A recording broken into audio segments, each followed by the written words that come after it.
Thanks for tuning in to today's episode of History's Greatest Battles. If you're not yet, subscribe and share this episode with a friend. You know, we need the perspective of the rearview mirror in order to make sense of a war or a battle's greater purpose. And sometimes, in fact often, there is none. Often it's a group of old men sending young men to pursue the old men's ambitions at the cost of the common man. Our hero today was referred to by Churchill as the, quote, sum of things, end quote, referring to his great historical significance. In retrospect now, we see that this battle more or less ended absolute monarchy on the continent, something easy to do in the rearview mirror. But before sharing the battle, let me read a poem written less than 100 years later about this battle, which highlights perhaps its utter disruption and violence on the common man of the era. This is After Blenheim by Robert Southey. It was a summer evening. Old Caspar's work was done, and he, before his cottage door, was sitting in the sun, and by him sported on the grain his little grandchild Wilhelmine. She saw her brother Peterkin roll something large and round, which he, beside the rivulet, and playing there, had found. He came to ask what he had found that was so large and smooth and round. Old Caspar took it from the boy, who stood expectant by, and then the old man shook his head, and with a natural sigh, "'Tis some poor fellow's skull," said he, "who fell in the great victory. I find them in the garden, for there's many here about, and often when I go to plow, the plowshare turns them out. For many thousand men," said he, "were slain in that great victory. Now tell us what 'twas all about, young Peterkin," he cries, and little Wilhelmine looks up with waiting eyes. "Now tell us all about the war, and what they fought each other for." "It was the English," Caspar cried, "who put the French to rout, but what they fought each other for I could not well make out. But everybody said," quoth he, "that 'twas a famous victory. My father lived at Blenheim then, yon little stream hard by. They burnt his dwelling to the ground, and he was forced to fly. So with his wife and child he fled, nor had he where to rest his head. With fire and sword the country round was wasted far and wide, and many a childling mother then, and newborn baby died. But things like that, you know, must be at every famous victory. They say it was a shocking sight after the field was won, for many thousand bodies here lay rotting in the sun. But things like that, you know, must be after a famous victory. Great praise the Duke of Marlborough won, and our good Prince Eugene. Why, 'twas a very wicked thing," said little Wilhelmine. "Nay, nay, my little girl," quoth he, "it was a famous victory. And everybody praised the Duke, who this great fight did win. But what good came of it at last?" quoth little Peterkin. "Why, that I cannot tell," said he, "but 'twas a famous victory." Let us now experience the Battle of Blenheim. Welcome to History's Greatest Battles, Season 1, Episode 56, The Battle of Blenheim, the 13th of August, 1404. French and Bavarian forces, roughly 56,000 men. Allied forces, roughly 52,000 men, with 10,000 of them being British. Marlborough's triumph shattered the illusion of French invincibility, marking the first crack in the towering edifice of Louis XIV's reign. From Blenheim onward, France's dominance would wither, and the Sun King, as he often referred to himself, once the master of Europe, would watch as the brilliance of his empire dimmed. In the latter half of the 17th century, King Louis XIV of France reigned supreme over the political and military theaters of Europe, his authority unchallenged, and his ambition limitless. He forged an army unlike the world had ever seen, well-trained, ruthlessly disciplined, and unmatched in strength, and he wielded it with ruthless intelligence, expanding France's borders with a deliberate, relentless force that carved away territories from Italy, the Holy Roman Empire, the Dutch Republic, and the fragmented German states. With a daring vision and commanders of unshakable resolve, Louis's France became both the terror and the admiration of Western Europe. Louis, forever hungry for greater power, saw his opportunity in 1700. Charles II of Spain, the last of the Habsburg line, died without an heir, igniting a desperate scramble for the Spanish throne. In his will, Charles named Philip of Anjou, a distant relative, as his successor. But Philip's bloodline was the same as Louis XIV's.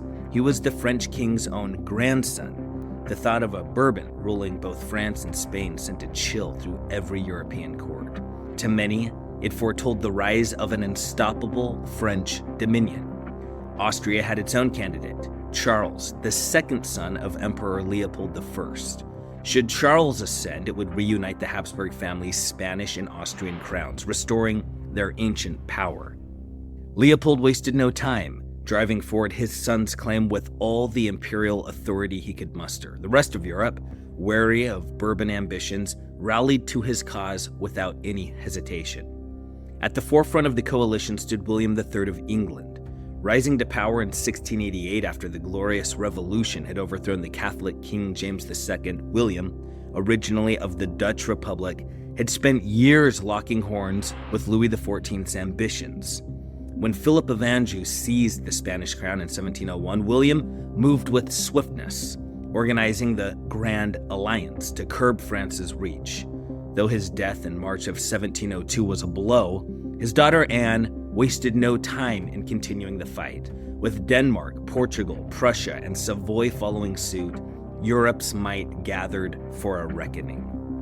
Louis, knowing full well that letting his grandson take the Spanish throne would summon war, did not wait for it to come to him. He charged headlong into it. Spain held vital territories along the French frontier in the Netherlands, and Louis wasted no time sending his forces to occupy these lands, claiming they were being transferred to Philip's rule. Leopold I, seeing this as a direct challenge to Habsburg power, acted even before the Grand Alliance was formed. He dispatched his imperial forces to the Italian peninsula, Spanish soil in all but name, where his master strategist, Eugene of Savoy, swiftly crushed the Spanish resistance, driving them back into the stronghold of Mantua. Simultaneously, Louis stoked the flames of conflict with England. A devout Catholic and former ally of the deposed King James II, Louis openly declared his support for James III, the Catholic claimant to the English throne. This was a move rooted in centuries of Stuart rule, aligning with Scotland and unsettling England. Not content with mere words, Louis unleashed economic warfare, striking at English shipping and pillaging their colonies. England answered by sending her finest soldier to the fray, John Churchill, the Earl of Marlborough. Marlborough was not just a military genius, but a diplomat who could navigate the fractured alliances and contentious monarchs he was bound to lead.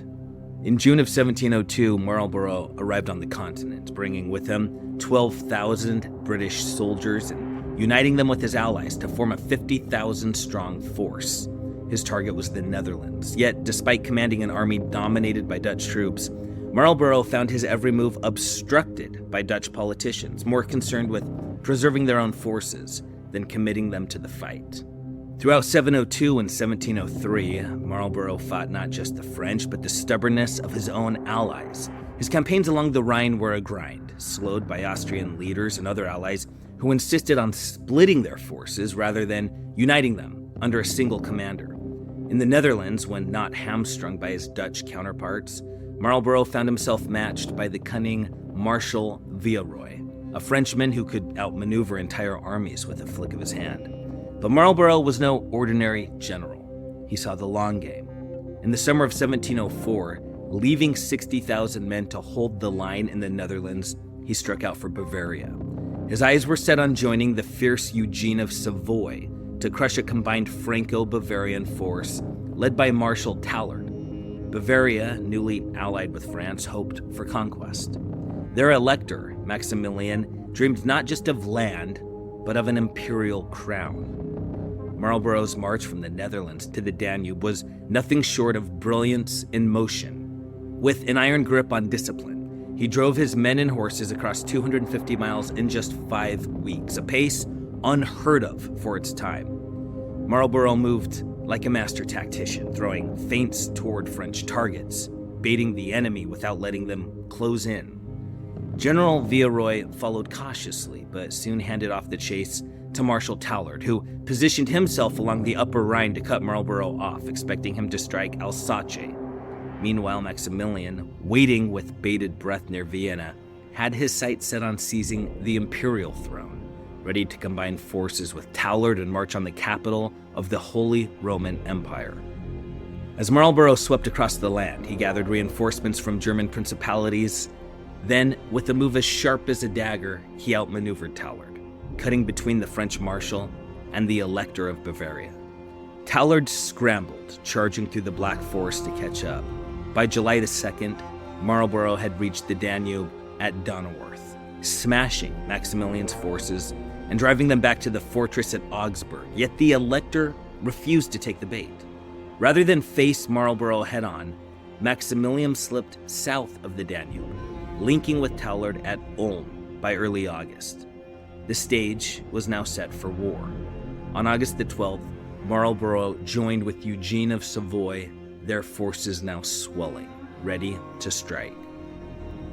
With 52,000 soldiers at his back and 60 cannons ready to roar, Marlborough advanced up the Danube's left bank, hunting his prey.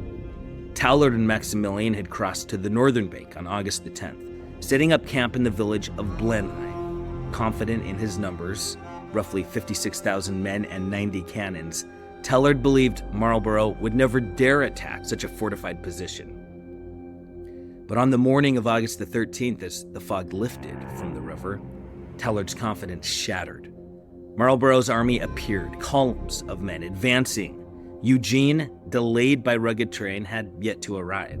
But Tallard's forces hastily moved into position, sensing the storm that was about to break. Tallard arranged his army. He massed his infantry on both flanks, his right anchored by the town of Blenheim on the Danube, his left holding the village of Oberglau. Above them loomed a ridgeline that dominated the Nebel, a stream winding toward the Danube, offering the French a commanding view of the battlefield.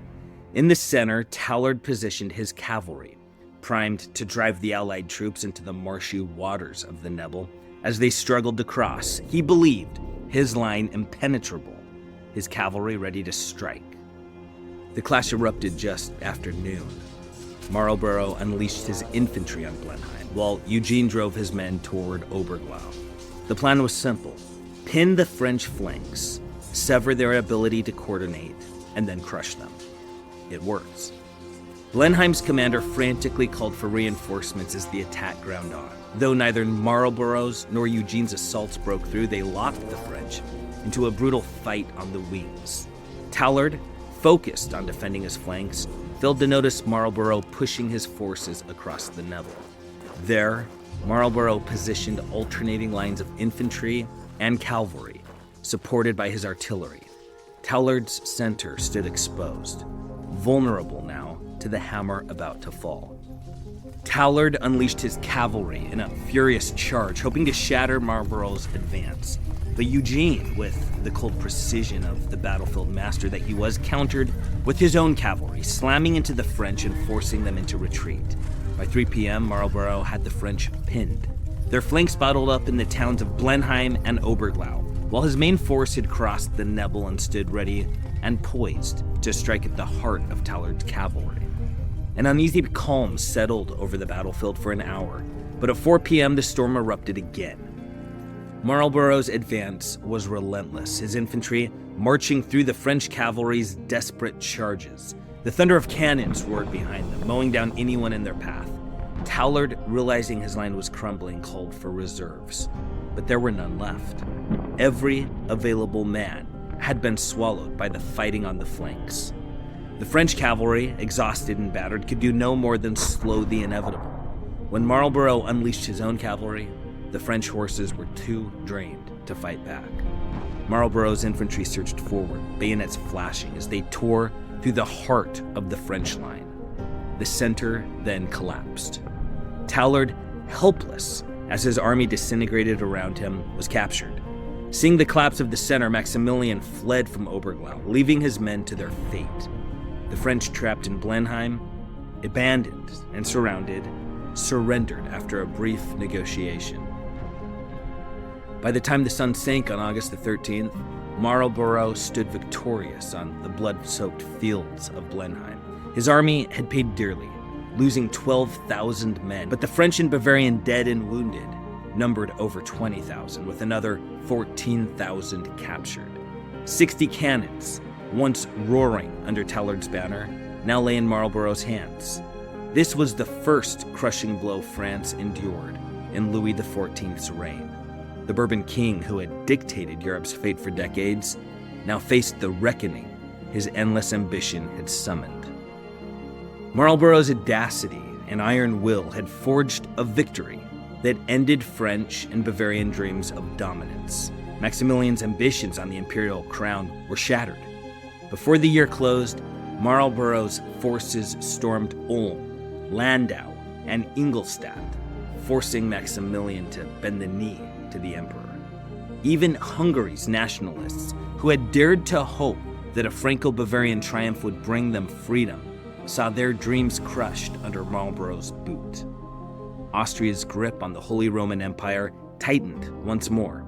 The victories that followed cemented its power, not just within the empire, but across the Italian peninsula, a dominance that would hold unchallenged for nearly a century. After Blenheim, Marlborough's name was etched into the annals of history as one of the greatest commanders to ever live. Over the next 5 years, he systematically dismantled the finest generals King Louis could send against him. In May 1706, at Ramillies, he tore the Netherlands from French control. In 1708, he crushed Marshal Vendôme at Oudenarde, driving the French from Flanders. Even the grueling stalemate at Malplaquet in 1709 only served to bolster the Allies while further tarnishing the once invincible reputation of French arms.